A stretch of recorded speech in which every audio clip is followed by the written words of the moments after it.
اگر آپ کمر، جوڑوں اور مہروں کی تکلیف میں بہت زیادہ مبتلا ہیں، ایک دودھ کا کپ لیجیے، آپ پیالہ لے لیں، گرم دودھ ہو، ابلا ہوا ہو، خالص دودھ ہو، اس میں ایک انڈا ڈالیے، اگر دیسی مل جائے اور واقعی دیسی ہے تو سبحان اللہ، اور اس میں شہد ڈال دیجیے، دودھ ہو، انڈا ہو اور شہد ہو، بس اب یہ مکس کریں، ملائیں، یعنی ایک انڈا، ایک بڑا چمچ شہد اس میں ڈالیں اور خوب ملائیں، اس کو گھونٹ گھونٹ پیئیں۔ ہمارے ایک پرانے جاننے والے تھے، تجربات کے وہ سمجھ لیں کہ پرنسپل تھے، تجربات کے پرنسپل تھے، میں نے ان کا نام رکھا ہوا تھا تجربات کے پرنسپل، بہت تجربات تھے، ان کے مشاہدے کی نظر بہت تیز تھی اور کمال کی باتیں کرتے تھے۔ مجھ سے کہنے لگے، حکیم صاحب آپ کو پتہ ہے کہ مرد کب بوڑھا ہوتا ہے؟ میں نے کہا نہیں۔ کہا جب انڈا، دودھ اور شہد چھوڑتا ہے مرد بوڑھا ہو جاتا ہے، ختم ہو جاتا ہے۔ میں اس کی بات سن کے حیران ہوا، بہت پرانی بات ہے۔ پھر میں نے لوگوں کو بتانا شروع کر دیا، اور جس نے بھی کیا کہنے لگے یہ پرانی ریت روایتیں تھیں ہمارے بڑوں کی، ہم نے چھوڑی اور ہم کہاں سے کہاں گھوم گئے اور گم ہو گئے۔ اور واقعی اسی طرح یہ ٹوٹکا جوڑوں کا علاج ہے، کمر کا علاج ہے، پٹھوں کا علاج ہے اور مہروں کا علاج ہے۔ یہ چھوٹا سا ٹوٹکا تو ہے۔ مجھے یاد ہے کہ میری نانی اماں کی بڑی بہن کے شوہر تھے، انہیں ہم نانا کہتے تھے، بہت بوڑھے تھے۔ وہ بڑھاپے میں انڈے پی لیتے تھے، ایک انڈا پی لیا، دوسرا پی لیا، تیسرا پی لیا، چوتھا پی لیا۔ ہم حیران ہوتے تھے کہ نانا کیا کر رہے ہیں، بالکل کمزور بوڑھے۔ اور پھر میں نے ان کی زندگی میں اس انڈے کے بعد پھر دیکھا کہ دودھ کا ایک پیالہ پی لیتے تھے گرم گرم، اس میں شہد ملا کے۔ وہ دن اور رات میں قرآن ختم کرتے تھے اور محنت کرتے تھے۔ ان کی نظر بھی ٹھیک تھی، ان کی یادداشت بھی ٹھیک تھی۔ وہ اس وقت میں بچہ تھا، میں بچہ تھا تو اس وقت وہ 90 سے اوپر کے تھے، اس سے بھی زیادہ، وہ 90 سے اوپر کے تھے۔ وہ قرآن پاک پڑھتے تھے اور اس وقت میں نے دیکھا کہ ان کا قرآن پاک بوسیدہ ہو گیا تھا۔ پتہ چلا کہ ان کی زندگی میں کئی قرآن پاک بوسیدہ ہو گئے ہیں، پھٹ گئے ہیں، شہید ہو گئے ہیں۔ کیوں؟ کہ اتنا زیادہ پڑھتے ہیں اور ان کی غذا یہی تھی، وہ سردی ہو یا گرمی۔ لیکن آپ سے ایک عرض کروں گا، کیونکہ آپ عادی نہیں ہیں، آپ ایک ایک انڈا کر کے لیجئے، تھوڑا تھوڑا کر کے اپنے جسم کو اس کا عادی بنائیں۔ تو میں عرض کروں گا کہ آپ پہلے ایک انڈا، ایک کپ دودھ اور ایک تھوڑا سا شہد، اس کو معمول میں لے آئیں، اس کو معمول میں لے آئیں۔ پھر آہستہ آہستہ آپ، کیونکہ میں نے نانا کی زندگی میں دیکھا، شاید ان کا تو ساری زندگی کا یہ نظام تھا، انہوں نے مرغیاں اپنی رکھی ہوئی تھیں اور مرغیاں انڈا دیتی تھیں، اور بعض اوقات شور شرابہ بھی ہوتا تھا کہ فلاں جو ہے انڈا چرا کے لے گیا۔ تو ان کی تو انڈے کھانے کا مزاج تھا، ان کی طبیعت کا حصہ بن گیا تھا۔ پھر ان کے لیے گرمی سردی کچھ نہیں تھی، پھر ان کا ایک عمر کا حصہ تھا۔ بہرحال انڈا، دودھ اور شہد، انڈا، دودھ اور شہد، یہ آپ کی زندگی میں حیرت انگیز رزلٹ رکھتے ہیں، نتائج رکھتے ہیں۔ کس معاملے میں؟ کمر کے معاملے میں، مہروں کے معاملے میں، پٹھوں کے معاملے میں، اعصاب کے معاملے میں۔ اس کو ضرور اپنے ساتھ شامل کیجیے۔ ایک ہمارے مخلص ہیں، وہ کہنے لگے میرے دانت ہلنا شروع ہو گئے۔ اب اس کا واحد حل یہ ہے کہ دانتوں پہ تار لگوائیں یا سارے دانت نکلوا کے ایک مصنوعی دانت لگوائیں۔ ایک دانت ہلا، دوسرا ہلا، تیسرا ہلا، اور ہلنا شروع ہو گئے دانت۔ پریشان کن بات، بہت اس علاج وغیرہ کیا، اس کے لیے درد کی چیزوں کی گولیاں، کچھ نہ ہوا۔ کسی نے مجھے ٹوٹکا بتایا کہ ایک کچا انڈا لے کے منہ میں ڈال کے پی جا، 40 دن کر لے۔ کہا کہ 40 دن کر کے آج سالہ سال ہو گیا ہے، میرے دانت پھر نہیں ہلے اور میں ٹھیک ٹھاک ہوں۔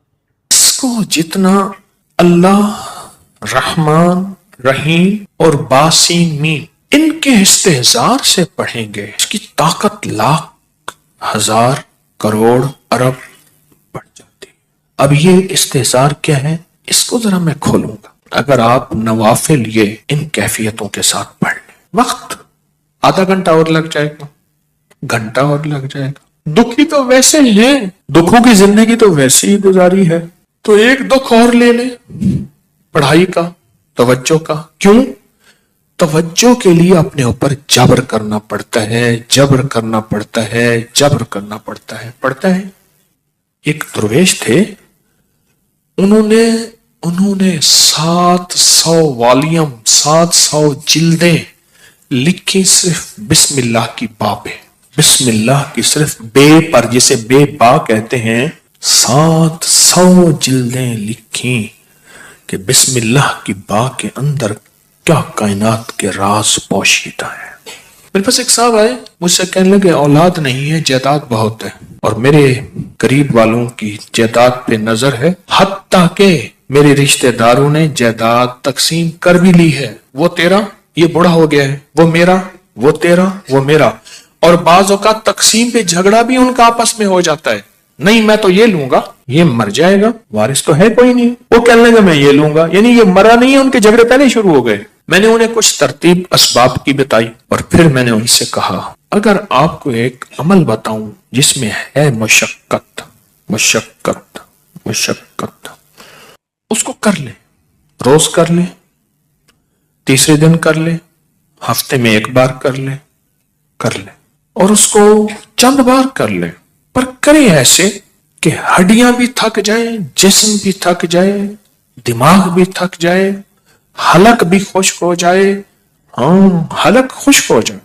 اس عمل کی مشقت کا اثر جسم پہ پڑے. بس اب میری الفاظ آسان ہے. اس عمل کی مشقت کا اثر, اور اگر اس عمل کی مشقت کا اثر تیرے جسم پہ نہیں ہے, پھر سمجھ لے کہ عمل عرشوں پہ نہیں گیا, بس آسمان اور زمین کے درمیان معلق ہے. آسمان اور زمین کے درمیان معلق ہے, لٹکا ہوا ہے, عرشوں پہ نہیں گیا. اب اس بات کو آپ دل میں دہرائیں کہ اس عمل کی مشقت کا اثر کس پہ ہو؟ جسم پہ. بس یہ ذرا دہرائیں دل میں, اور 3 دفعہ دہرائیں کہ اس عمل کی مشقت کا اثر دل, جسم, پٹھے, ہڈیوں پہ, گھٹنوں پہ, زبان خشک ہو جائے, جسم پہ ہو اس عمل کی مشقت کا. میں نے اس کو یہ سمجھا دی. آج بھی ایک صاحب نے مجھے بتایا کہ میں نے کئی لوگوں کو بتایا, ان کا کام بنا یہی نفل. انہوں نے میری بات کو سمجھ لیا. آپ اگر میں انہیں کہہ دیتا کہ بالکل آسان عمل ہے, تو وہ تھوڑی سی مشقت میں خود چھوڑ دیتے. میں نے پہلے بتا دیا کہ اس عمل کی مشقت لیں, توجہ میں, دھیان میں, پڑھنے میں, یکسوئی میں. اس عمل کی مشقت لیں, توجہ میں, دھیان میں, یکسوئی میں لیں. انہیں میری بات سمجھ آ گئی, میں نے سمجھایا انہیں. اور جب اس عمل کی, اب ذرا غور سے سنیں جو میں آپ کو اپنا راز بتا رہا تھا, اب آپ کو سمجھ آئے گا. جب اس عمل کی مشقت اپنے دل پہ, توجہ پہ, دھیان پہ, ذہن پہ, دل پہ, پٹھوں پہ لیں گے, پھر اس کا نور کھلے گا, اس کے لفظوں کے اسرار کھلیں گے. کیا لفظ کہا میں نے؟ اس کا نور کھلے گا, اس کے لفظوں کے اسرار, راز کھلیں گے, راز, ہاں ہاں کھلیں گے. پھر اللہ کی جیتی جاگتی حیرت انگیز مدد جیگتی جاگتی آنکھوں سے نظر آنا گا شروع ہو جائے گی. اور لفظ اسم ذات اللہ, کیا کمال ہے. ایک دفعہ اللہ کہا, ایسے ہے جیسے نا کسی پتھر کو, پیسے کو پھینچو تو وہ نیچے جا رہا شفاف پانی میں نظر آ رہا.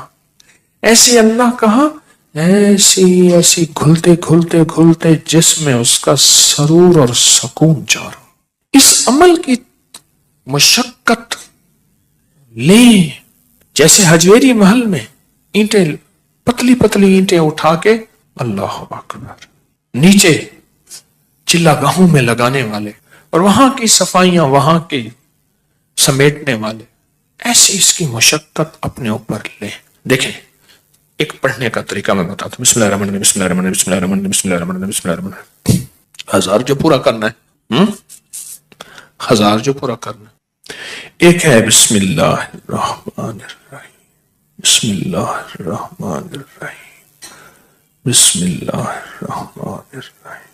اس کی با، اس کی سین، اس کی میم، اس کا ایک ایک حرف اور لفظ اللہ، اور اس کا الرحمن اور اس کا الرحیم، اور اس کی فیض اور اس کی خیر اور اس کی برکت اور اس کی تاثیر اور اس کے فوائد اور اس کے فضائل اور اس کے کمالات اور اس کی کیفیات میرے اندر ایسے اترتی چلی جائیں، اترتی چلی جائیں.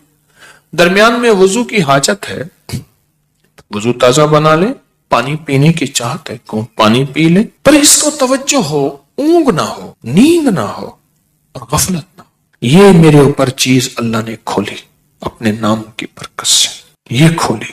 اور اس کو اس توجہ کے ساتھ بسم اللہ الرحمن الرحیم کو اس توجہ کے ساتھ بس پڑھیں، ڈوب کے، نہ ادھر دھیان، نہ ادھر توجہ، نہ موبائل ساتھ ہو، نہ کلاک سامنے ہو، نہ گھڑی سامنے ہو، نہ کسی کی آواز کانوں میں ہو، کچھ بھی نہ ہو. یکسوئی، یکسوئی، یکسوئی، کوئی چیز سامنے نہ. ذرا یہ پڑھ کے دیکھیں تو صحیح. وقت زیادہ لگ جائے گا، صرف دل کو سمجھانے والی بات ہے. وہ کیا سمجھائیں؟ تو زندگی میں دکھ گزارتے گزارتے، زندگی کی تکلیفوں میں وقت گزارتے گزارتے دل تجھے پتہ ہے تو کہاں سے کہاں نکل گیا. تیرا وقت، تیری زندگی ایسے گزر گئے، کہاں سے کہاں چلا گیا. اے دل، تھوڑی سی یہ مصیبت نہیں، یہ مشقت نہیں، تھوڑی سی یہ برداشت کر لے. چلو مشقت ہی کہہ دے، یہ برداشت کر لے. اس دل کو سمجھانا ہی ہے تھوڑا سا، اور کچھ نہیں کرنا. بس جب دل کو سمجھائیں گے نا، یہ نفل عرشوں سے فیصلہ کرواتے ہیں.